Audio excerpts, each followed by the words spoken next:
Hi everyone, it's a very exciting story today because he's here. He's here. Everything was ready. The moment God had been waiting for was here at last. God was coming to help his people just as he promised in the beginning. But how would he come? What would he be like? What would he do? Mountains would have bowed down. Seas would have roared. Trees would have clapped their hands. But the earth held its breath. As silent as snow falling, he came in. And when no one was looking in the darkness, he came. There was a young girl who was engaged to a man named Joseph. Joseph was the great grandson of King David. One morning, this girl was minding her own business when, suddenly, a great warrior of light appeared, right there in her bedroom. He was Gabriel, and he was an angel, a special messenger from heaven. When she saw the tall, shining man standing there, Mary was afraid.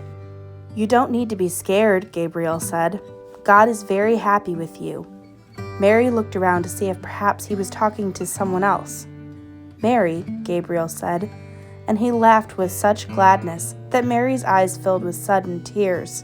"Mary, you're going to have a baby, a little boy. You will call him Jesus. He is God's own son. He's the one. He's the rescuer. The God who flung planets into space and kept them whirling around and around. The God who made the universe with just a word. The one who could do anything at all was making himself small and coming down as a baby." Wait, God was sending a baby to rescue the world? "But it's too wonderful," Mary said, and felt her heart beating hard. "How can it be true?" "Is anything too wonderful for God?" Gabriel asked. So Mary trusted God more than what her eyes could see, and she believed. "I am God's servant," she said. "Whatever God says, I will do." Sure enough, it was just as the angel had said. 9 months later, Mary was almost ready to have her baby. Now Mary and Joseph had to take a trip to Bethlehem, in the town King David was from. But when they reached the little town, they found every room was full, every bed was taken. "Go away," the innkeepers told them. "There isn't any place for you." Where would they stay? Soon Mary's baby would come.